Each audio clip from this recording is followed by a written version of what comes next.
दशकम् 51 अकासुरनिग्रहः वनभोजनं च। कदाचन व्रजशिशुभिः समं भवान् वनासने विहितमतिः प्रकेतराम् समावृतो बहुतरवत्सलमण्डलैः सदेमनैर्निरगमति च जेमनैः विनिर्यतस्तव चरणाम्बुजद्वयादुदन्दितं त्रिभुवनभावनं रजः महर्षयः पुलकधरैः कळेबरैर्वुदूहिरे धृतभवदीक्षणोत्सवाः प्रचारयद्य विरलसात्वले तले पशून् विभो भवति समं कुमारकैः अकासुरो न्यरुणतकायवर्धनीं भयानकः सपति शयानकाकृतिः महाचलप्रतिमतनोर्गुहानिव प्रसारितप्रथितमुखस्य कानने मुकोदरं विहरण कौतुकाद्गताः कुमारकाः किमपि विदूरके द्वयी प्रमादतः प्रविशति पन्नगोतरं क्वदत्तनो पशुपकुले सवात्सके विदन्नितं त्वमपि विवेशितप्रभो सुहृञ्जनं विचरणमासुरक्षितुं कलोदरे विपुलितवर्ष्मणाद्वया महोरके लुडति निरुन्धमारुते धृतं भवान् वितलितकण्ठमण्डलो विमोचयन् पशून् विनिर्ययौ क्षणं दिवि त्वदुपगमार्तमास्तितं महासुरप्रभवमहो महो महत् विनिर्गते द्वयितु निलीनमञ्जसा नभस्थले न नृदुरोधो जगुस्सुराः सविस्मयैः कमलभवातिभिस्सुरैरनुद्धृतस्ततनुगतः कुमारकैः दिने पुनस्तरुणदशामुपेयुषी स्वगैर्भवानदनुतभोजनोत्सवं विषाणिकामपि मुरळीं निदम्बके निवेशयन् कबलतरः कराम्बुजे प्रहासयन् कलवचनैः कुमारकान् बुभोजिदत्रिदश गणैर्मुदानुतः सुखासनन्द्विह तव गोपमण्डले मकासनात् प्रियमिव देवमण्डले इति स्तुत स्त्रिदश वरैर्जगत्पते मरुत्पुरी निलयगतात् प्रपाहि माम्।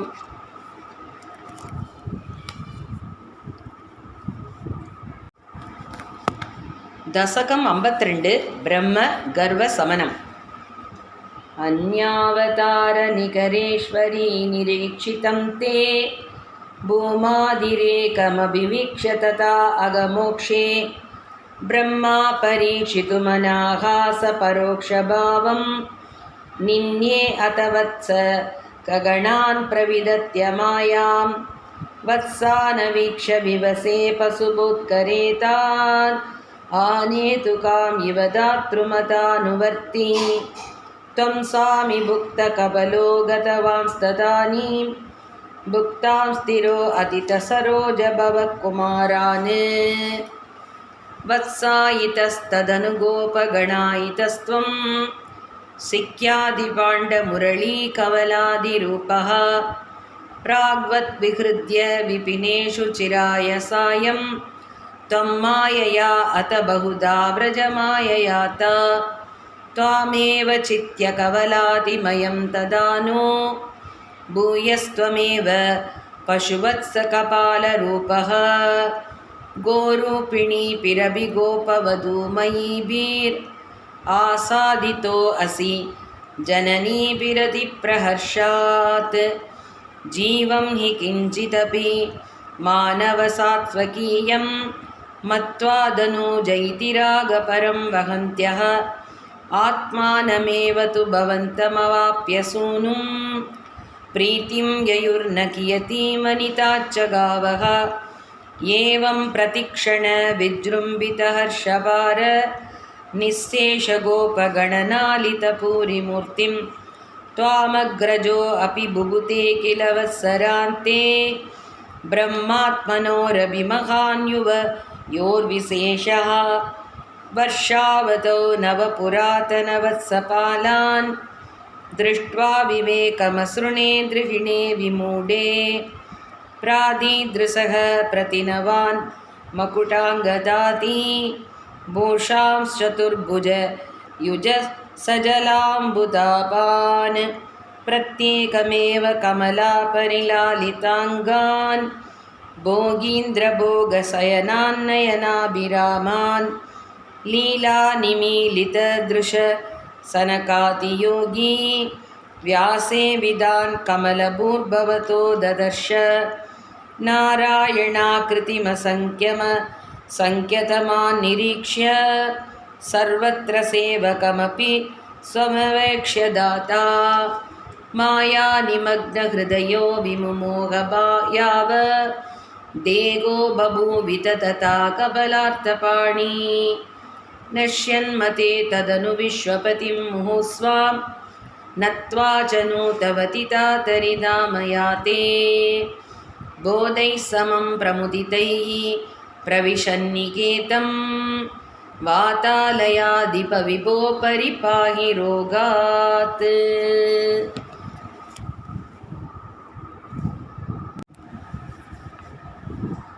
दशकं 53 धेनुकासुरवधः। अतीत्य बाल्यं जगतां पदे त्वम् उपेत्य पौकण्ठवयो मनोज्ञम् उपेक्ष्य वत्सावनमुत्सवेन प्रावर्तदा गोगणपालनायाम् उपक्रमस्यानुगुणैव सेयं मरुत्पुराधीशतव प्रवृत्तिः गोत्रापरित्राणकृते अवतीर्णस्तदेव देवा आरपदास्तदायत् गता अपि रामेण समं वनान्ते वनश्रियं वीक्ष्य चरन् सुखेन श्रीदामनाम्नः स्वसखस्य वाचा मोदादकादेनुककाननं त्वम् उद्दालदाली निवहे त्वदुक्त्या फलेन दूते अधफलेन दोर्भ्यां मृदुः करच्चाप्यपतत्पुरस्तात् बलोत्करोतेनुक दानवो अपि समुद्यतो धेनुकपालने अहं गतं वदं तैनुमगत्य कुर्वे इतीव मध्वा ध्रुवमग्रजेन सुरौकयोद्धारमजीगनस्त्वं तदीयभृत्यानभिजम्बुगत्वे नोपागदानग्रज संयुतस्त्वं जम्बूफलानीव तदा निरास्तस्तालेषु केलन् भगवन्निरास्तः विनिघ्नति त्वय्यत जम्बुकौकं सनामगत्वात्वरुणस्तदानीं भयाकुलो जम्बुकनामधेयं श्रुतिप्रसिद्धं व्यतितेति मन्ये तवावतारस्य फलं मुरारे सज्जातमध्येति सुरैर्नुतस्त्वं सत्यं बलं जातमिहेतिहासी बालैः समं दालफलान्यपुङ्क्ताः मधुत्रवसृन्ति बृहन्ति तानि फलानि मेदोपरप्रन्थि भुक्त्वा दृप्तैश्च दृप्तैर्भवनं फलौकं वहद्भिराकाः खलु बालगैस्त्वं हतो हतो धेनुक इत्युपेत्य फलान्यतद्भिर्मधुराणि लोकैः जयेति जीवेति नुतो विभो त्वं मरुत्पुराधीश्वर पाहि रोगात्।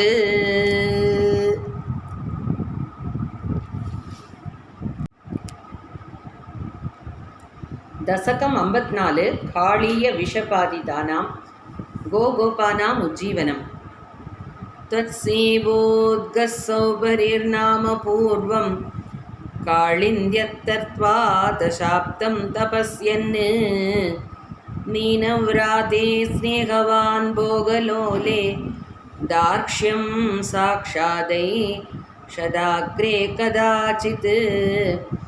त्वत्त्वाहं तं सक्षुतं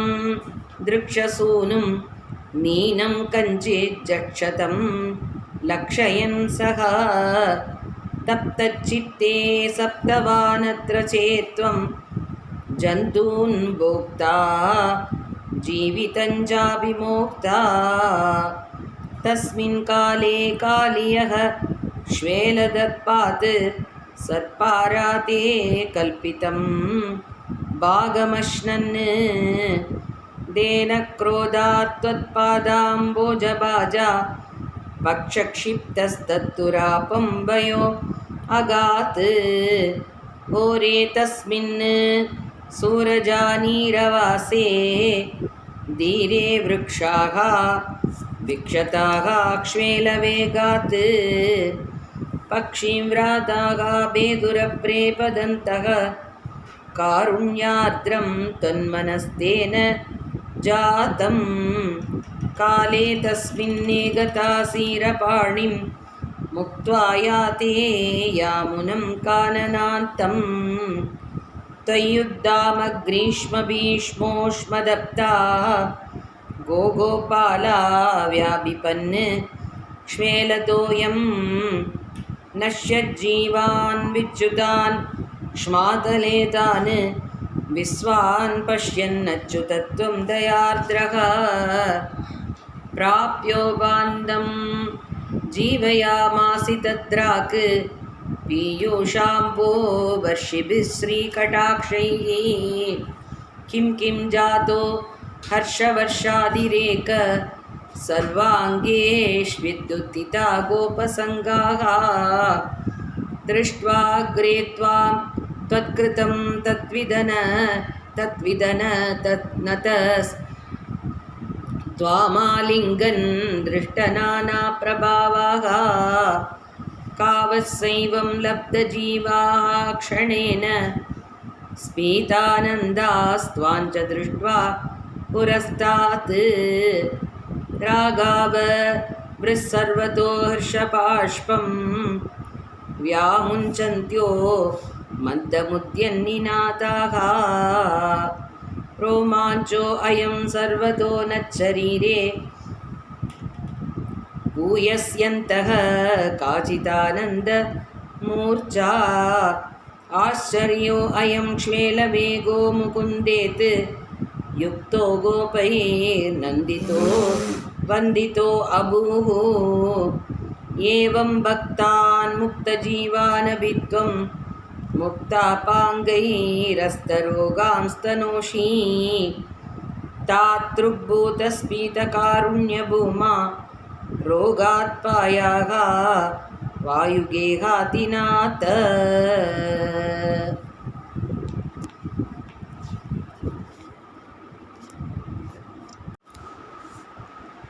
दशकं 55 काळीय मर्दनम्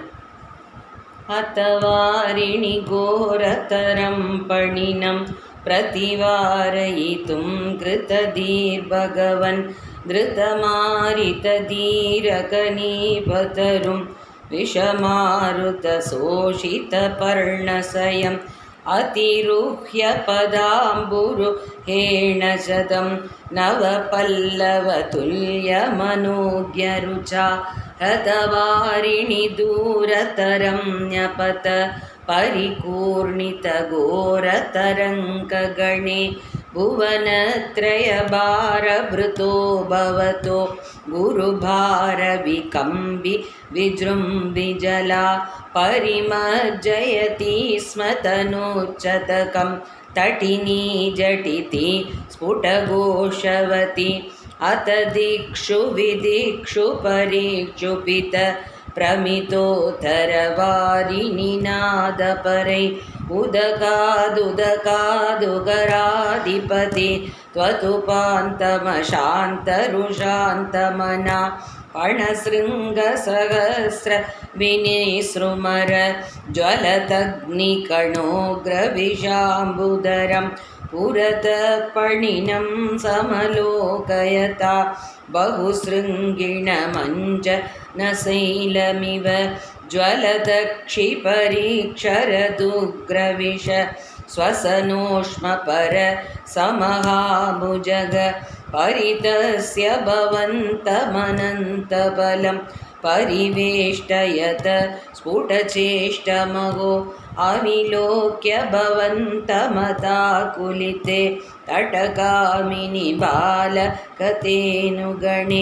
व्रजगेहतले अभ्यनिमित्तसतं समुदीक्ष्य गता यमुनां पशुपा अखिलेषु विभो भवदीयदशाम् अवलोक्य जिहा शिशुजीवपरं पणिवन्दनमासु विमुच्य जवात् उदगं यतः सजुषा भवता अतिरुह्य तत्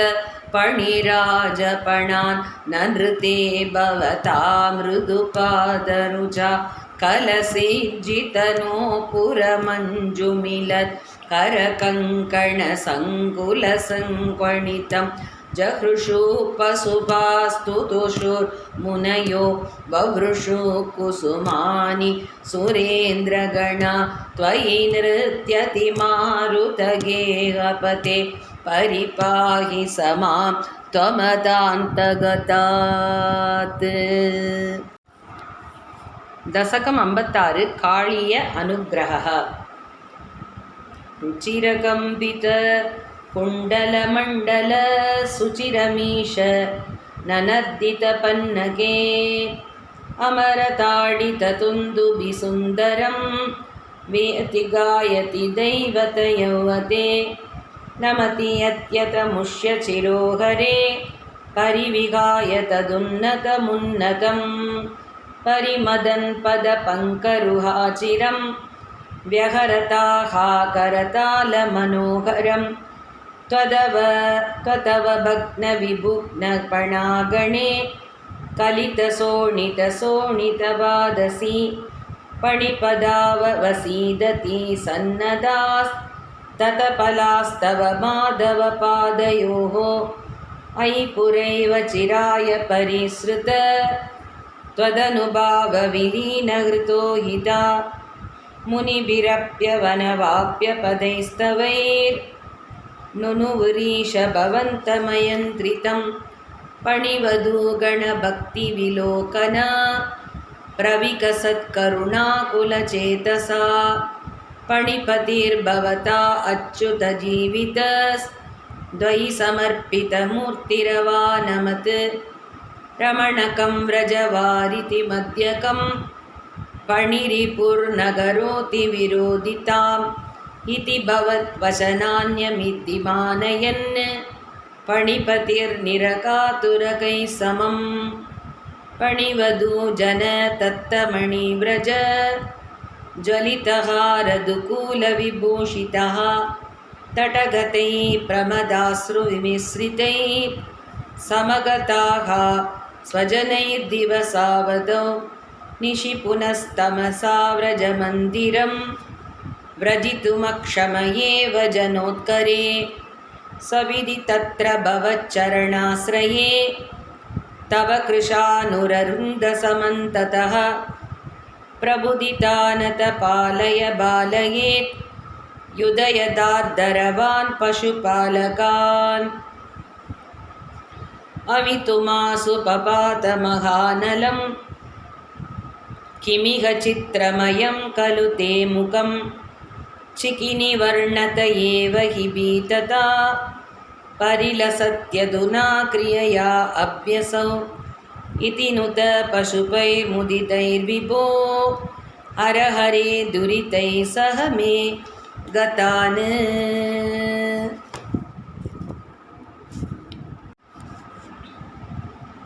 दशकं 57 प्रलम्बासुरवधः। रामसखः क्वाभिदिने कामत भगवन् गतो भवान् विपिनं सोनुभिरपि गोपानां धेनुभिरपि संवृतो लसद्वेषः सन्दर्शयन् पलाय स्वैरं बृन्दावनश्रियं विमलां काण्डीरैः सगबालैर्पाण्डीरगमागमो वटं क्रीडन् तावत्तावकनिधन स्पृहया लुर्गोपमूर्तिरदयाळुः दैत्यः प्रलम्बनामा प्रलम्बबाहुं भवन्तमाभेदे जानन्नप्यविजानन्निवदेन समं निबद्ध सौहार्दः पटनिकटे पटुपशुभव्यापत्तं द्वन्द्वयुद्धमारप्ताः गोपान् विभज्य धन्वन् सङ्गं फलभद्रकं भवत्कमपि तत्फलभीरुं दैत्यं त्वत्फलगतमन् वमन्यता भगवन् कल्पितविजयध्रुवहने समरे परयूदकं स्वतैततरं श्रीधामानमदत्ताः पराजितो भक्तदासतां प्रदयन् एवं बहुषु विभूमन् बालेषु वहस्सु बाह्यमानेषु रामविजितः प्रलम्बो जहार तं दूरतो भवद्भीत्या गद्दूरं गमयन्तं तं दृष्ट्वा हलिनिविहितकरिमपरे दैत्यः स्वरूपमाघात्यत्रूभात् सहि बलो अभिचकितो अभूत् उच्चतया दैत्यधनोस्त्वन् मुखमालोक्य दूरतो रामः विगतपयो दृढमुष्ट्या भृजदुष्टं सबदिभिष्टवानेनं हत्वा दानववीरं प्राप्तं बलमालिलिङ्गितप्रेम्णा तावन्मिलदोर्युवयोः शिरसि कृता पुष्पवृष्टिरमरगणैः आलम्बो भुवनानां प्रालम्बं निधनमेव मारचयन् कालं विहाय सत्यो लोलम्बरुचे हरे हरेः क्लेशान्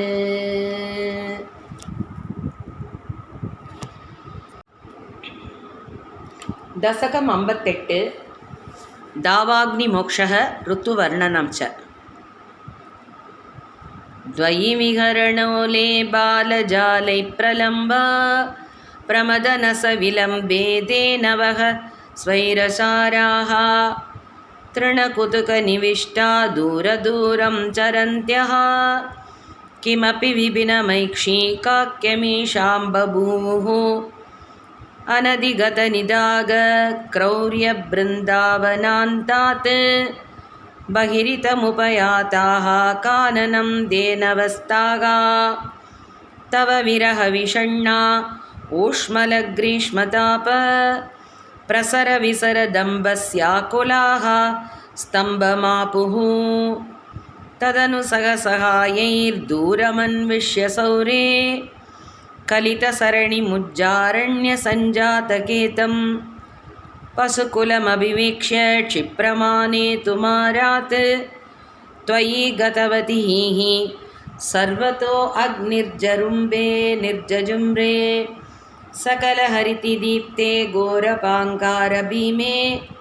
चिकिनिविगतमार्गा अर्थदग्धा इवार्ताः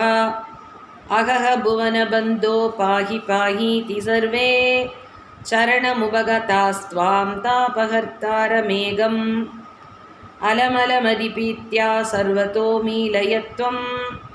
दृशमिति तव वाचा मीलिताक्षेक्षुदेषु क्वनो तव तहनो असौ कुत्र मुज्जाडवी सा सपतिव वृतिरेते हन्त पाण्डीरदेशे जय जय तव माया केयमीषेदितेषां नुतिभिरुतितहासो बत्तनानाविलासः पुनरपि विपिनान्ते प्राचरः पाटलादि प्रसवनिगरमात्रग्राह्यकर्मानुभावे त्वयि विमुखमिवोच्चैस्तापभारं वहन्तं तव भजन वदन्तः अङ्गमुशोषयन्तं तव भुजवदुतञ्च भूरितेजप्रवाहं तपसमयमनैशीर्यामुनेषु स्थलेषु तदनु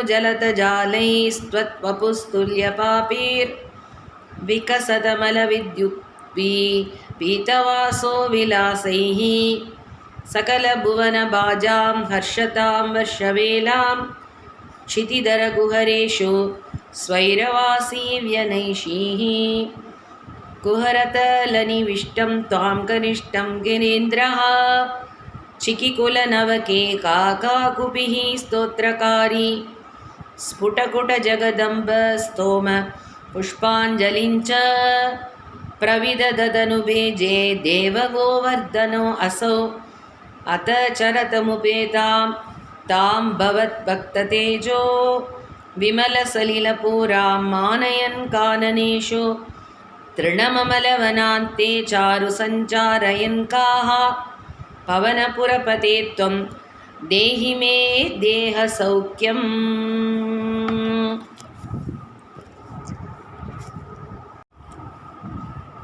दशकं 59 वेणुगान वर्णनम्.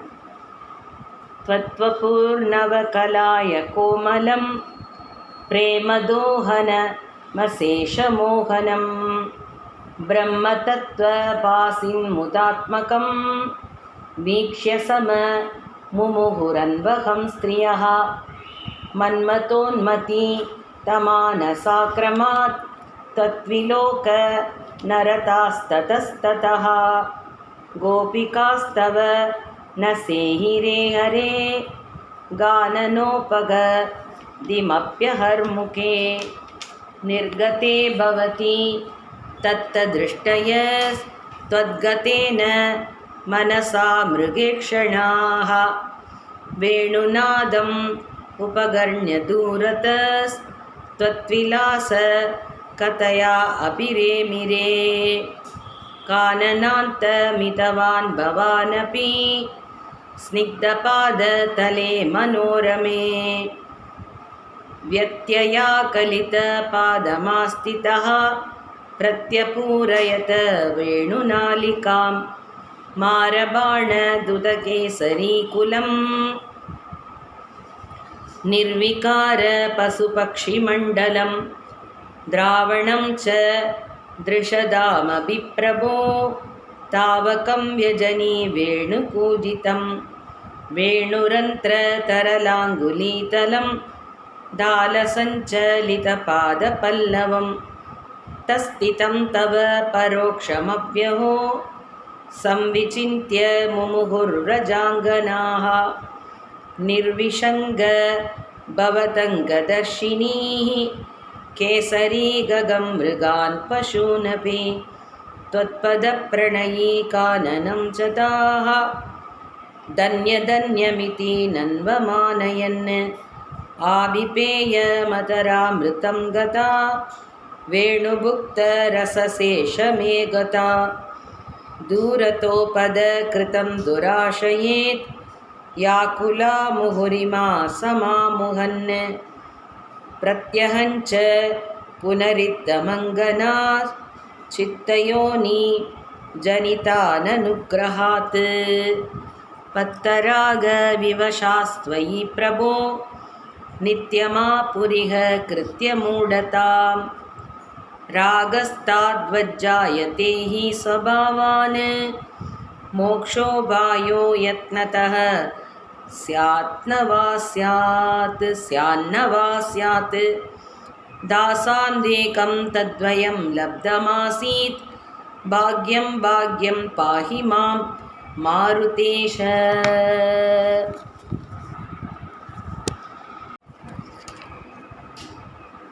दशकं 60 गोपीवस्त्र अपहरणम्. मदनादुरचेतसो अन्वहं भवदङ्घ्रिद्वयदास्य काम्यया यमुनातटसीं निसैगतीं तरलाक्ष्यो गिरिजां समार्चिसन् तव नाम गतारदासमं सुदृशः प्रातरुभागता नदीम् उपहारसह तैरपूजयन् दयितो नन्दसुतो भवेतिति इति मासमुपाहितव्रतास्तरलाक्षीरभिवीक्ष्यता भवान् करुणामृदुलो नदीतटं समयासीत्तदनुग्रहचेच्छया नियमावसितौ निजाम्बरं तटसीमन्यवमुच्यतास्तथा यमुना जलकेलनाकुलाः पुरतस्त्वामवलोक्य लज्जिताः त्रपयानमिताननास्वतो वनिता स्वम्बरजालमन्दिके नीतं परिगृह्य पूरुहो विडबं त्वं तरसा अतिरूढवान् इह तावदुपेत्य नीयतां वसनं वह सुदृशो यतायतम् इति नर्म मृदुस्मिते द्वयी ब्रुवती व्यामुमुहे वधूजनैः अयि जीवचिरं किशोरनस्तव दासीरवशीकरोषि किं प्रतिसाम्बरमम्बुजे क्षणेत् युदितस्त्वं स्मितमेव दत्तवान् अतिरुह्य तटं कृताञ्जलि परिशुद्धाः स्वगतिर्निरीक्ष्यता वसनान्यखिलान्यनुग्रहं पुनरेवं किरमप्यता मुदा विदितं ननु वो मनीषितं वदितारस्त्विह योग्यमुत्तरं यमुना पुलिने सचन्द्रिका क्षणता इत्यबलास्त्वमूषिवान् उपगर्ण्य भवन्मुखश्युतं मधुनिष्यन्ति वसो मरुकीदृशः प्रणयातयी वीक्ष्यते वदनाब्जं सनकैर्गृहं गताः इति नन्वनुगृह्य वल्लवीर्विपिनान्देषु पुरेव सञ्चरन् करुणासिशिरो हरिहर दरयामे सकलामयावलिम्।